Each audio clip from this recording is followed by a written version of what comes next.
Good morning and welcome to Manitoba Agriculture CropTalk webinar series. If you have any questions during this presentation, please type them into the questions section of the GoToWebinar menu and we will answer them at the end of the presentations. This webinar is being recorded and you will receive a link to the recording. Thank you. Thanks, Erin. Excuse me. I'd like to welcome everybody to the October 26th edition of CropTalk.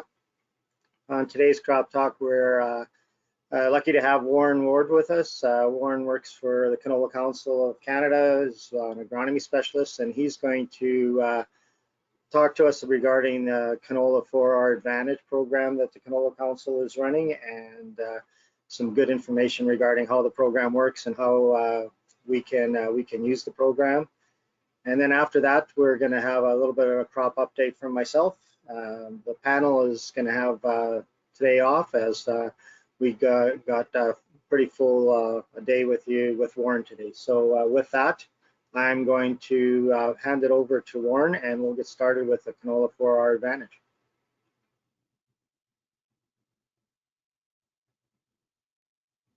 Great, thank you, Lionel.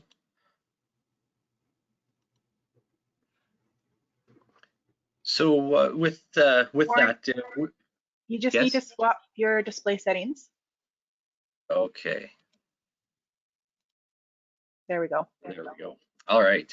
So yeah, it's going to be a bit of a crash course on our Canola 4R Advantage program here. There's a lot of details, so hopefully if you have some questions, we'll be able to address them at the end, and yeah, we'll try and cover what's relevant here for you.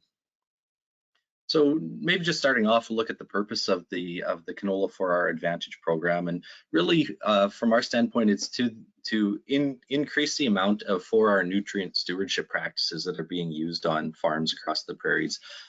There's some funding available to help pay for these best management practices, and we focused in on soil testing, using enhanced efficiency nitrogen fertilizer, preferred applications, and field zone mapping to generate some field maps. So those are the 4 BMPs that we'll be talking about. This is the funding has been made available through the On-Farm Climate Action Fund through the federal government, and we are one of 12 organizations that does have a program available through that On-Farm Climate Action Fund.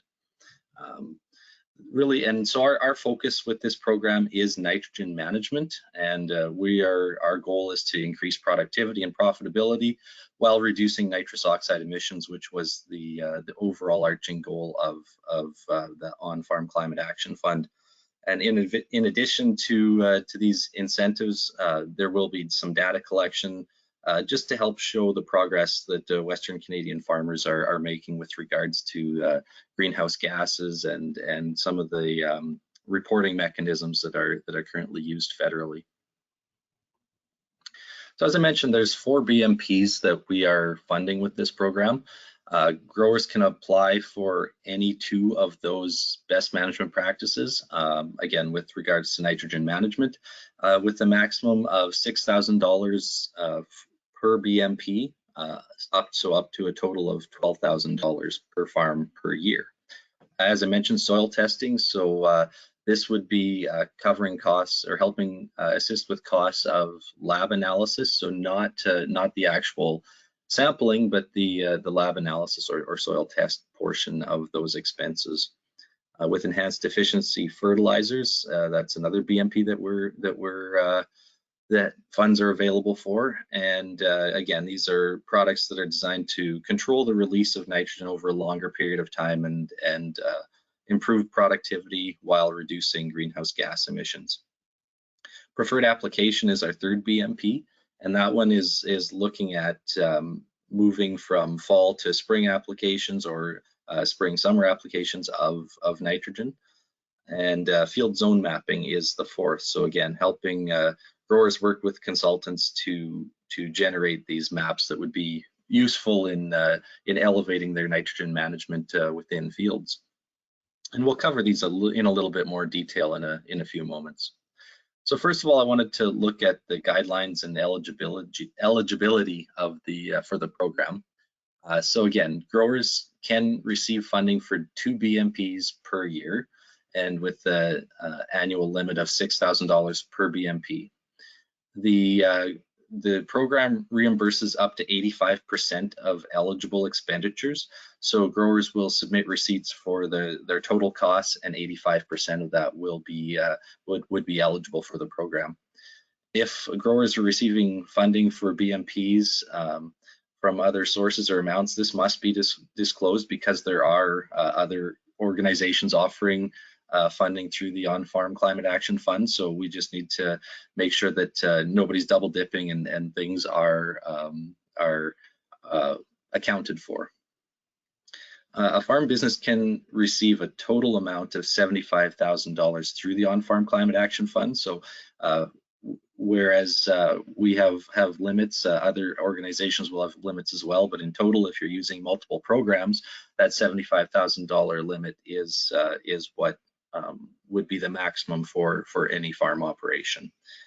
And these activities must be completed between February 7th, 2022 up to March 31st of 2024. So we can go back to eligible expenses back as early as February 7th from this year, and again up until March 31st of 2024. And another important note is that payments made through this program are taxable income, so there will be reporting through the Canada Revenue Agency, and growers who receive payments will be issued an AGR1 statement of farm support payments. So this program is open to growers, including sole proprietors, corporations, cooperatives, or registered partnerships in Alberta, Saskatchewan, and Manitoba, so covering the prairie regions. In order to be eligible, applicants must have current control of the fields included in the application. They must plan, with our program, they must plan to seed those fields to canola and include the BMP that they're applying for. They must be authorized to legally bind the farm to the terms and conditions of this program. And a big one for us is working with a 4R designated agronomist, so somebody with their CCA or PAG and 4R designation to develop a 4R plan for that farm, which would include the BMPs that they'd be applying for through this program. The BMPs being implemented must be new for those fields that they're applying for. So if that would be new practices and or a new 4R plan for those fields. All Canola 4R Advantage incentive payments are deemed taxable. So I do want to reiterate that, and they will be they do qualify as income for that farm business. And only one grower can apply on behalf of each farm business. So as I mentioned, the 4R Nutrient Stewardship Plan is essential. So having that working relationship between the farmer and the designated agronomist. We do require farms to have that 4R Nutrient Stewardship Plan in place in order to receive funds through this program. Growers who don't yet have their plan or haven't worked with the 4R designated agronomist to generate that plan can still apply for the program, but the plan must be completed and verified within 6 weeks of applying to this program. And the application must identify the 4R designated agronomist that the farm will be working with. So there's not a limit on applying to the program, but there should be a plan in place to work with that designated agronomist to put a 4R plan in place for to support the application. So the eligible BMPs, a grower may select up to 2 of the BMPs that we've listed, and each BMP must be new for the selected fields. So a farm will apply on certain fields for this program and certain BMPs within that field.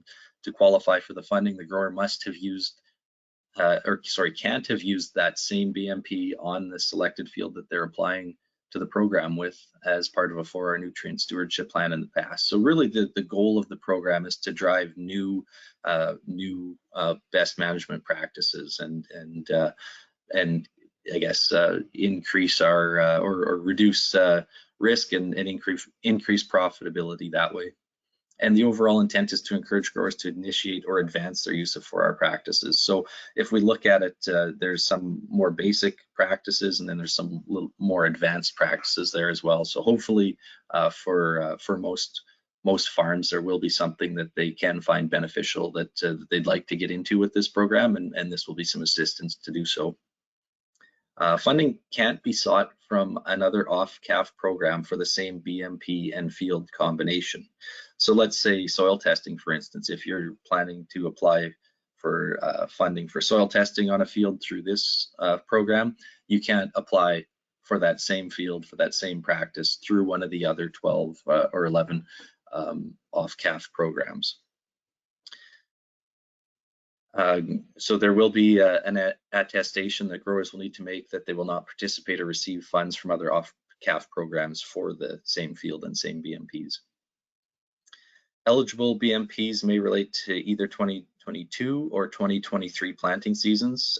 So for the 2022 applications, BMPs will be eligible if they are expenses that have been made by the grower starting at February 7th, 2022 and up until March 31st of 2023. And this is with it being federal funds, there was the date with March 31st being the cutoff date for the annual program. That's when so that's the date that we have to use, and February 7th being when the program was initially announced, so we can go retroactive back until then.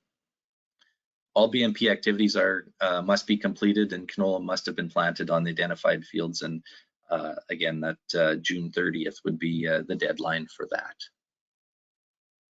So again, looking a little closer at the eligible costs, and we will be covering 85% of the costs. So it's not covering everything that a farm would every expense a farm would have to implement these practices, but it is a pretty significant portion of it. And again, that's $6,000 per each BMP, up to 2 BMPs per field. And upon submission of receipts and proof of payment, and completion of all program requirements. So receipts and invoices and proof of payment must be issued in the name of the farm business applicant, and that would not include taxed amounts. So it would be pre-tax dollars that are eligible for the program. For the 2022 intake, eligible expenses must be paid fully by the grower between February 7th, 2022, and those expenses that would be made up until March 31st of 2023. For soil testing, eligible costs will include a basic soil testing package from an approved lab, looking at macronutrient package. For the enhanced efficiency fertilizer BMP, this will be for costs of approved nitrification and urease inhibitors. And the price difference between nitrogen fertilizer and fertilizer with an approved urease and nitrification inhibitor products, and the price difference between standard nitrogen fertilizer and polymer coated urea, so ESN being the one product that we have of that source. And also be eligible practices for this program, nitrification and urease inhibitors must be used together, either as a co-blended product or separate products blended on farm. So this is one criteria that we have to adhere to at this point in time. The price difference must be supported by the invoice or receipts for purchased eligible product, and a price quote for the same day price of standard nitrogen fertilizer. So basically, we need to know what the price of standard urea, for instance, versus a eligible product for those expenses. For the preferred application BMP, so again, this is moving from fall to in-season applications. Because we realize that there's often a higher cost associated with that, we've used 3 cents per pound for the nitrogen fertilizer. So applications that have made that switch will be eligible for that 3 cents per pound. And for the field zone mapping or variable rate nitrogen BMP, again, this will not be Within that, we recognize a lot goes into generating those maps, and this program is for helping cover the costs of soil mapping, so generating those maps and working with an agronomist to do that.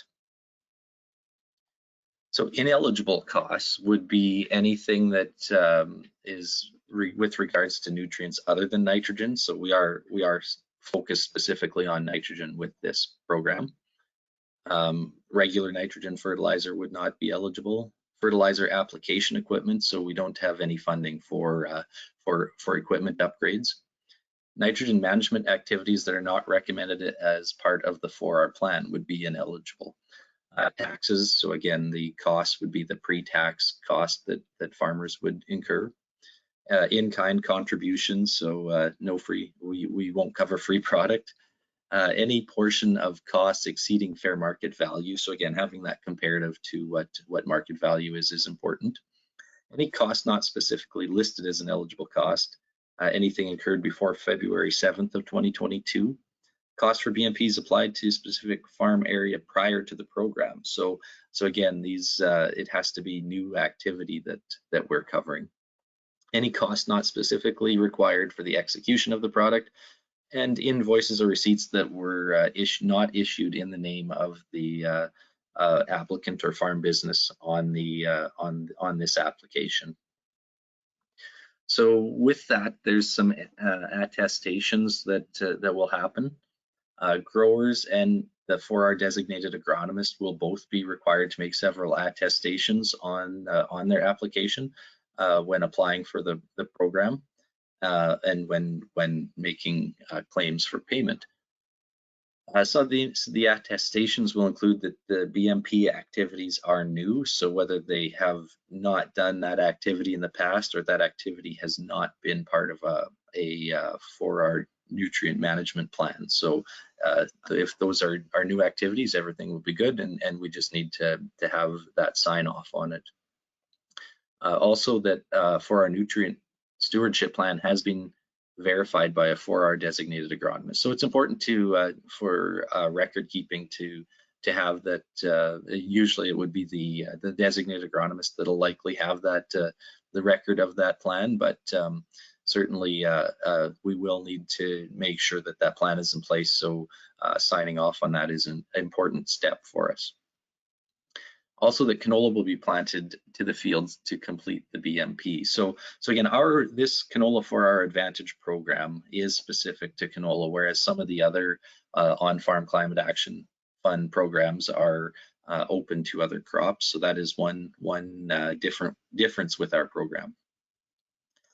Also, an attestation that they aren't applying to other programs for the same BMP and field combination or exceeding the $75,000 total funding limit across all off-CAF programs. So again, just a sign off on what the farm is doing and that it's not overlapping between programs. And then upon completion, the BMP activities have been completed. The fields were planted to canola and in accordance with the guidelines and for our best management practices. Carbon offset programs is an important note here. So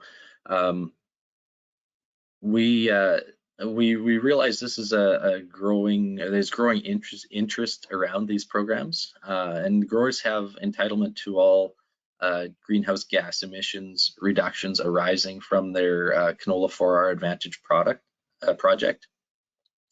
And these growers can use these emissions reductions to participate in voluntary offset credit programs that are not regulatory or led by the federal government, subject to the eligibility and requirements of whatever program they're applying to.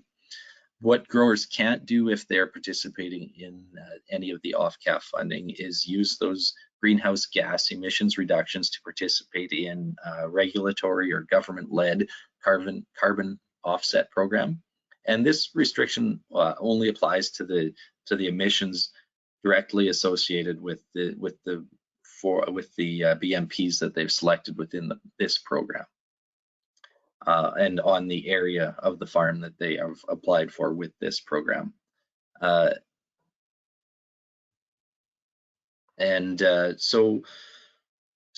Which is, I guess it's an important note to my understanding. I don't think there is a federal carbon offset program at this point in time. So really, it's not something that should impact growers, but something that they should be aware of.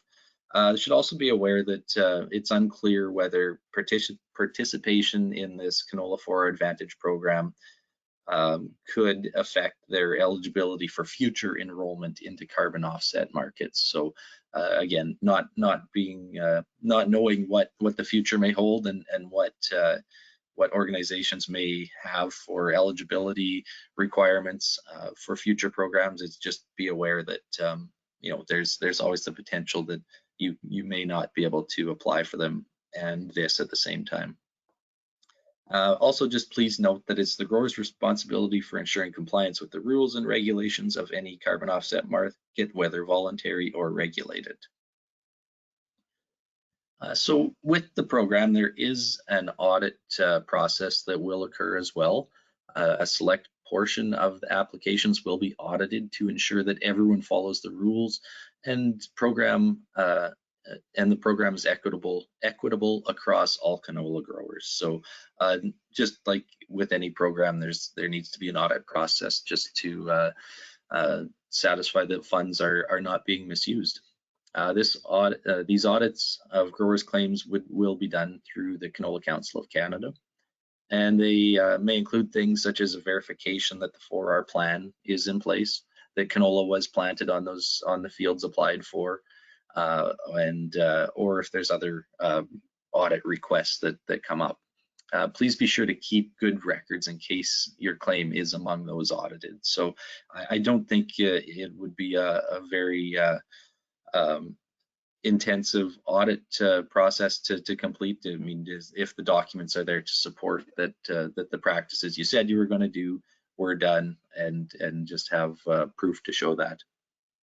If the audit finds that there has been misrepresentation either by the grower or the agronomist, then the application would be deemed invalid and funds would have to be returned. So use of grower data, and again, this is one that I think a lot of people are keenly interested in. So just a few things around data. So we at the Canola Council will collect only the operational data and business and personal information that we need to deliver the program and make payments to those who have applied. And this will, of course, follow the Canadian data privacy requirements. The information we collect may be shared in a few ways. So first of all, because the designated agronomist is involved in the attestations and working with growers to complete some of the BMPs, so they will have access to some of that information as well, just as it relates to program delivery.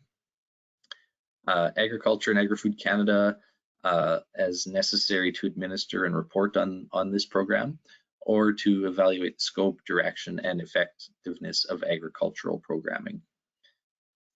Also, data will be shared with Canada Revenue Agency as it pertains to taxable income or benefits. All payments are considered farm support payments and will be considered income to be subject to income tax. So we will be issuing that AGR1 statement of federal farm support payments for each recipient of funding in a given calendar year and report the same to the CRA. So there will be some information shared there. Any program data for public consumption will be reported on an aggregate basis only. So anything that goes beyond what was just mentioned would be data or information that would not be farm specific, but would be more collective of a certain area or total program. And really, this would be for performance reporting. Ag Canada or Canola Council may publish statistics such as total acres and number of participants funded for the program. And again, this data could be aggregated on a national basis or by reconciliation units or soil landscape of Canada units across Western Canada. So again, anything that that does become more publicly available would not be farm specific, but would be on an aggregate basis. So just taking a quick look at some of the key dates for the 2022 intake. So applications opened back on August 17th. The 4R plan must be completed and verified within 6 weeks of submitting the application. So again, working with that designated agronomist to make sure that plan is in place. If it hasn't occurred by the time the application is made, there is a 6-week window to do so. The approval decision, so growers will be notified within 6 weeks of submitting an application and completing their verified 4R plan. And then upon approval, grower and CCC will enter into a written agreement for the approved funding. When can growers start submitting claims to proceed with participation? That would as soon as possible, actually. So if in November, December would be the time to make sure it's done by. Time frame for growers to pay eligible costs for the 2022 intake. So again, that started retroactive back to February 7th of 2022 and up to the end date of March 31st of 2023. The deadline to submit receipts and proof of payment. So no later than January 6th of 2023, so next year, if the BMP was used for the 2022 planting season. If the expense relates to the 2023 BMP, then the April 15th of 2023 was used for that planting season. We recommend documents be uploaded to the platform within 30 days of payment by the grower or 30 days of receiving access to that platform. Basically, as soon as you have those receipts, start submitting them as it will just speed up the whole process. And the deadline to complete activities and submit final attestations, so both the grower and the designated agronomist. And again, that's no later than January 6th of 2023 for 2022 growing season BMPs, and June 30th of 2023 if the BMP is to be used for the 2023 growing season. And again, we recommend all final attestations be submitted as soon as possible after the activities are completed. So certainly no need to wait for those deadlines. Incentive payments issued by the Canola Council. So after the BMP activities are completed and canola is planted in the field and final attestations are submitted by both the grower and the agronomist, and then the payments will be processed. Okay, and then I imagine there's a few 4R designated agronomists on listening in today. So just some information for you. So again, the 4R designated agronomist, again, holding either a CCA or PAG designation, working with a grower to seek funding from the Canola 4R Advantage program will be required to work with the grower to complete a verified 4R plan covering the BMPs and fields specified in the application. So again, having that 4R plan in place is I like to think of it as the backbone of this program, and that's really the first step. But like any, I think even without program funding, having that plan in place is useful, and really the first starting point is going through that plan. Also, the agronomist should ensure that the BMPs recommended meet the eligibility criteria of the Canola 4R Advantage program. So again, having another set of eyes on these applications and working with your customers to ensure that the practices they're looking for or planning to do are eligible. Also complete the agronomist portion of the grower's application, including attestations about the grower's 4R plan and BMPs. So there is, and we'll have a quick look at the application here in a moment, but really it's there's within the application there's a grower portion and a designated agronomist portion for each application. So both parties will need to fill out that relevant section of the form. Also, the agronomists will review the incentive claims submitted by the growers for approved projects and confirm that the claimed BMPs or expenses meet the standards for 4R practices and eligible BMPs, and that the grower has completed the BMPs and planted canola on those fields.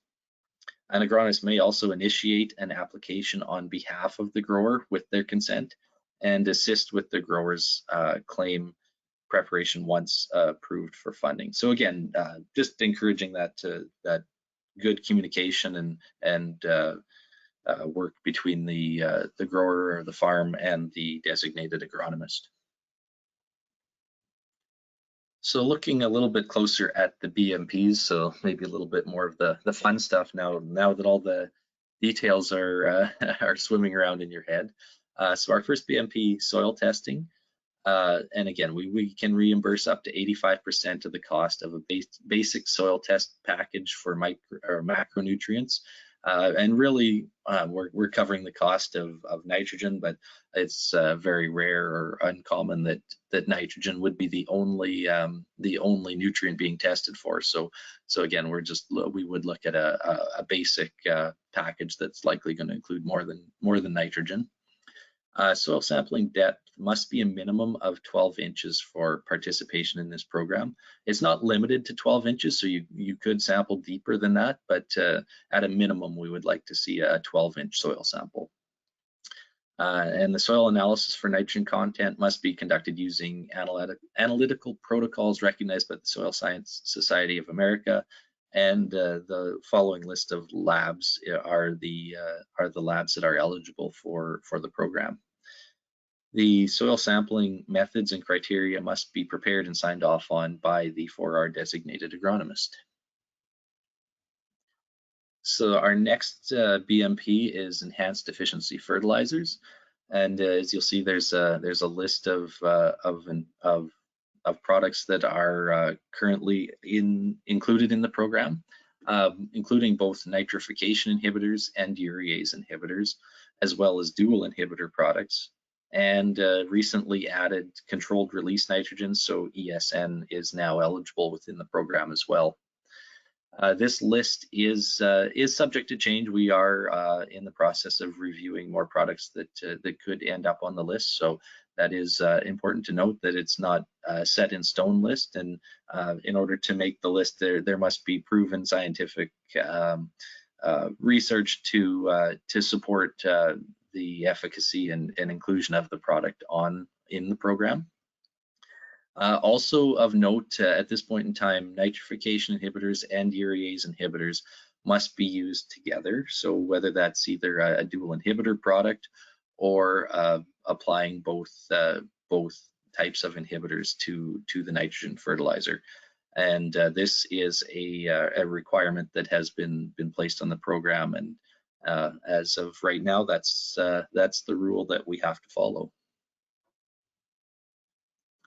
So preferred application, this one may not be the title may not be as straightforward as some of the others, but within this program, again, up to 85% of the higher cost of nitrogen, so we're using 3 cents per pound for nitrogen fertilizer switched from fall application to either nitrogen that is banded in the spring, or a split application of banded and in-season top dress. So a couple of options there, but really removing that fertilizer application from fall and then looking at applying it closer to the time of crop need. And to be eligible, the grower's fertilizer plan and fertilizer applications must be approved and verified by the 4R designated agronomist. And our last BMP would be field zone mapping for variable rate nitrogen.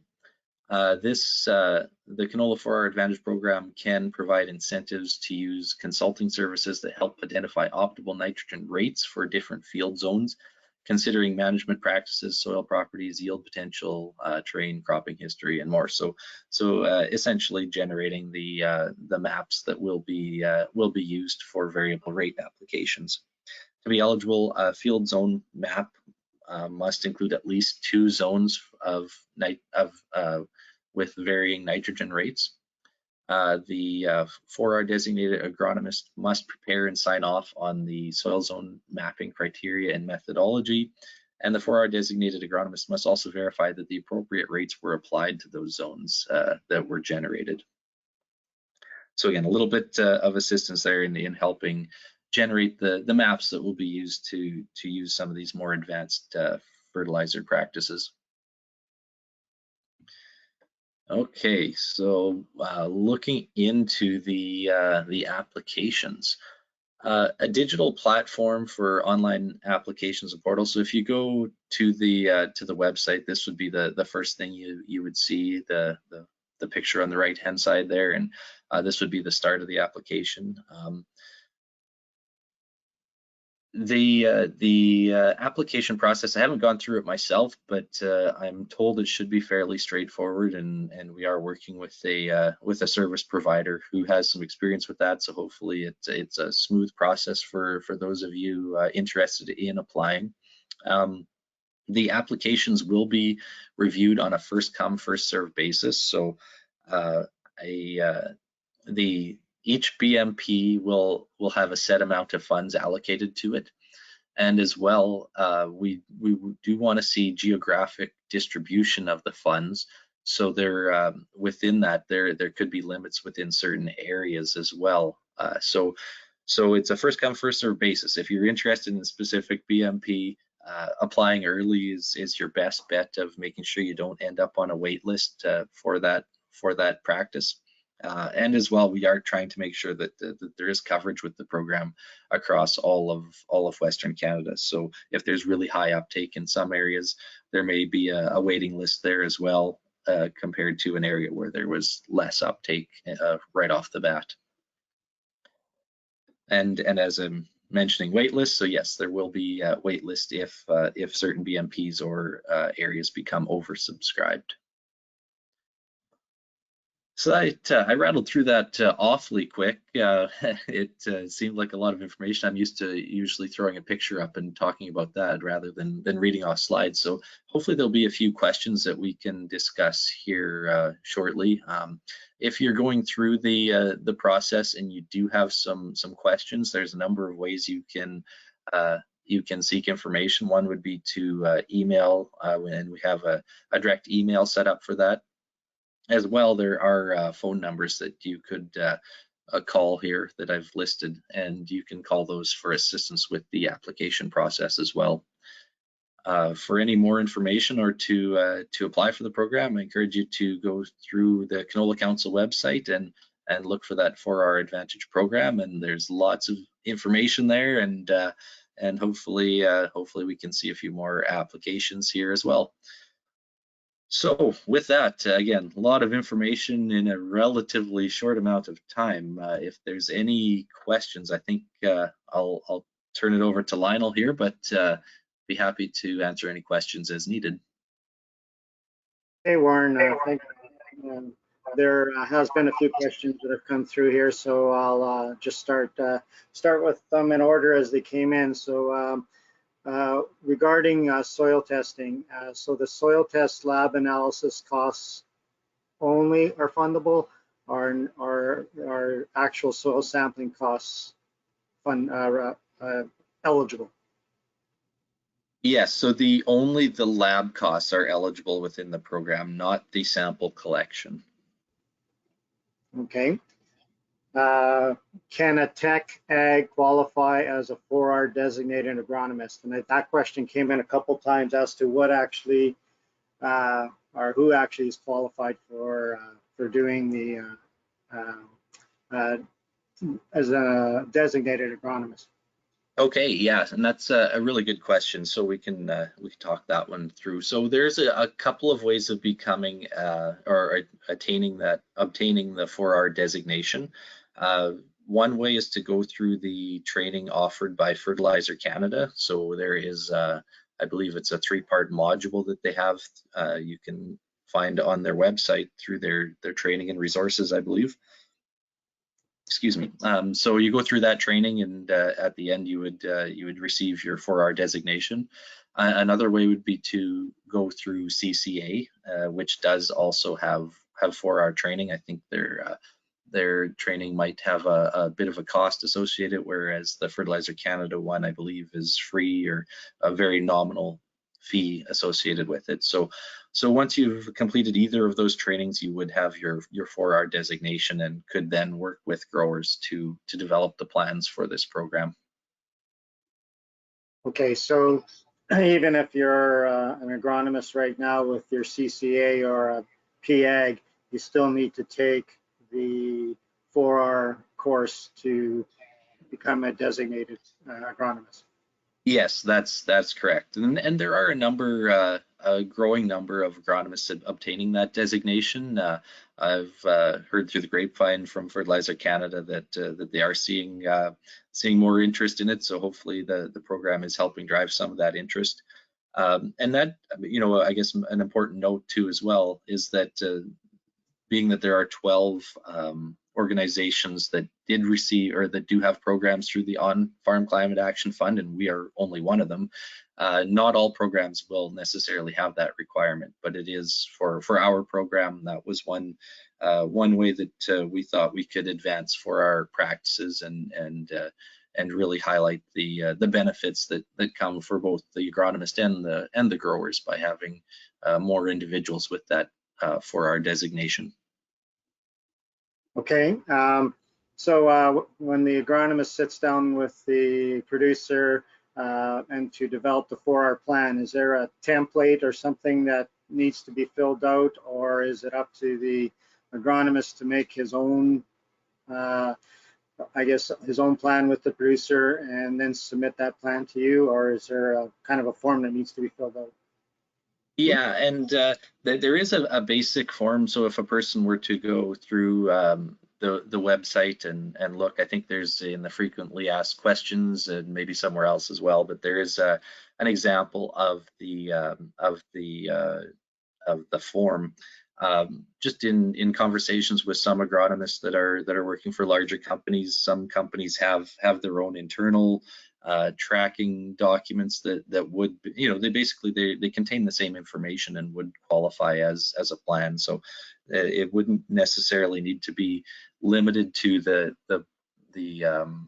plan that we've listed as the example, as long as the information captured is the same. And really that's what it's all about, is having that good record keeping and when it comes to the audit process, for instance, that you have a document that you could refer back to that shows that yes, indeed there is a plan and this is what it is. Okay. Under the BMP for I guess mapping zones, can UAV images be used to generate zone maps? Yeah, and again, that would be with the agronomist that you're working with. I guess that would be a question best put to them as to what do you need to generate those maps, and that could very well be quite often we see that there's a combination between that and some ground truthing, soil testing and so on. But yeah, so having it in, the best person to answer that question is the one familiar with the fields and the farm and generating those maps. So our approach to that is, if that agronomist has their 4R designation, they're also a CCA or PAG, they're most qualified to understand what the needs of that farm are, and would then be able to sign off on that as it would fit into a 4R plan. Okay. What if the sampling and the lab analysis are rolled into one single cost or expenditure and are not split out separately? Yeah, and that's a tough one. I know in some conversations that we've had with groups, there would be a need to show the specific lab costs. We are also investigating just different soil testing packages from the various labs, just to see if there's a way we can have a base amount that might be used. But really, I think the most straightforward would be if those when it's invoiced, if those two expenses can be separated out, then it's much easier on everybody involved, I would think. But well, I shouldn't say that. The person having to split those expenses may not agree with me, but with regards to the program, it would be necessary to show the separate costs.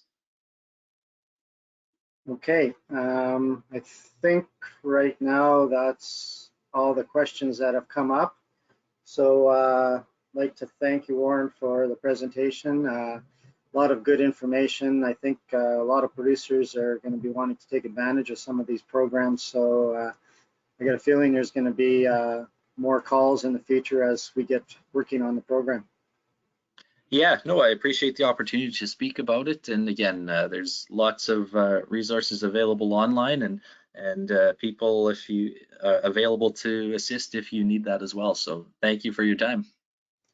Okay, and if you'd mind maybe hanging on for another 10 minutes or so in case something else comes up. Absolutely.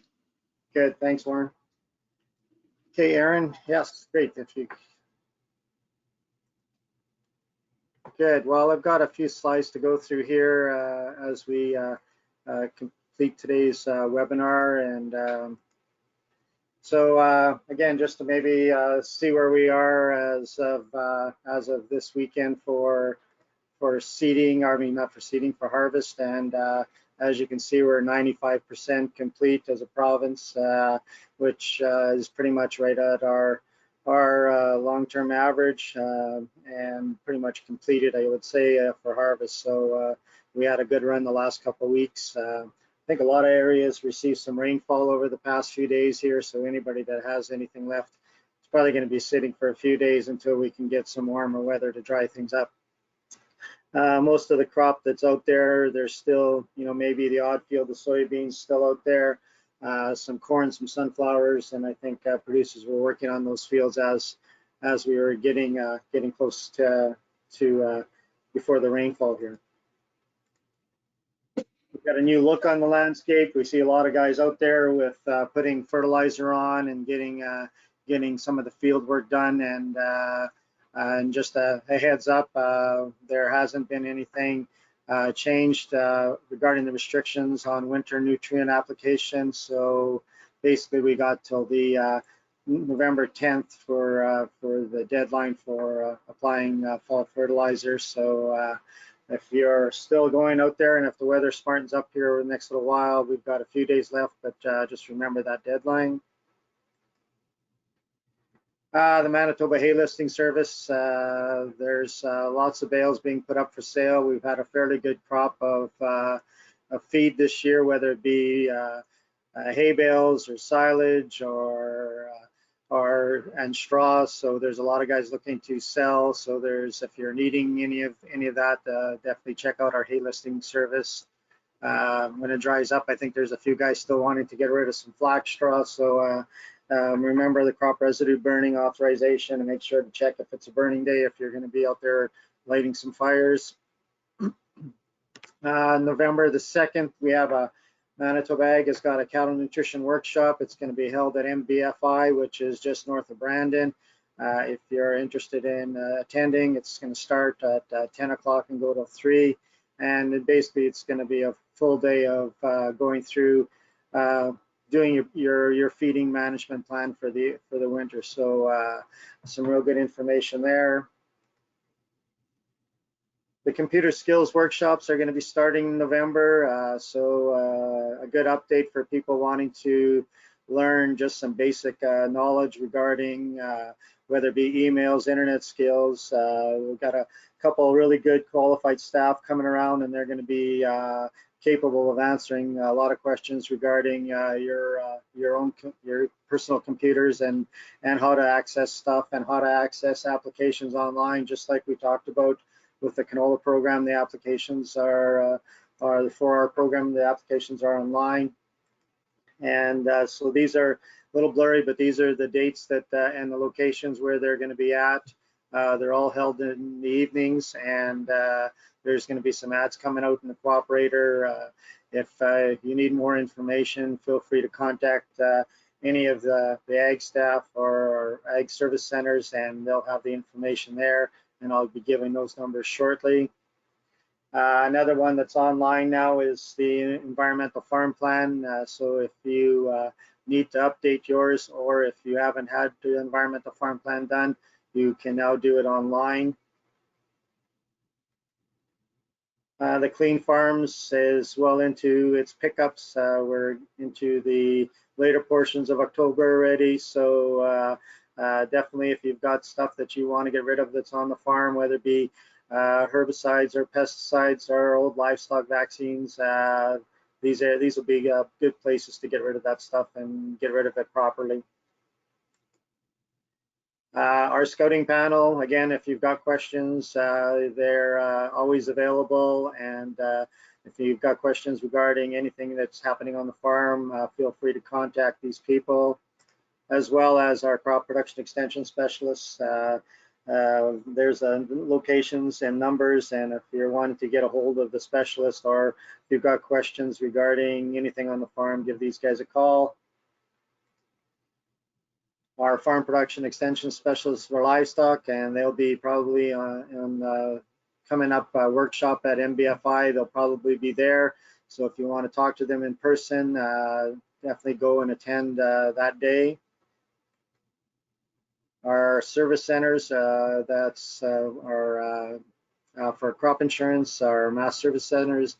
If you've got questions and if you've got to do your crop production reports, that'll all be needing to be done. So there's the contact information there. And if you got questions, call myself or Lori. I don't see any other questions that have come up for Warren. So again, I'd like to thank Warren for being on today. Definitely was good information, and I think we'll be seeing and hearing more of these programs, whether it be from the Canola Council or other programs that are going to be available for producers. So again, as we hear of them, we'll try to get them on and get them out to you so you can take advantage of them. So with that, I'd like to again thank Warren, and also thank you for attending, and see you next week, November the 2nd.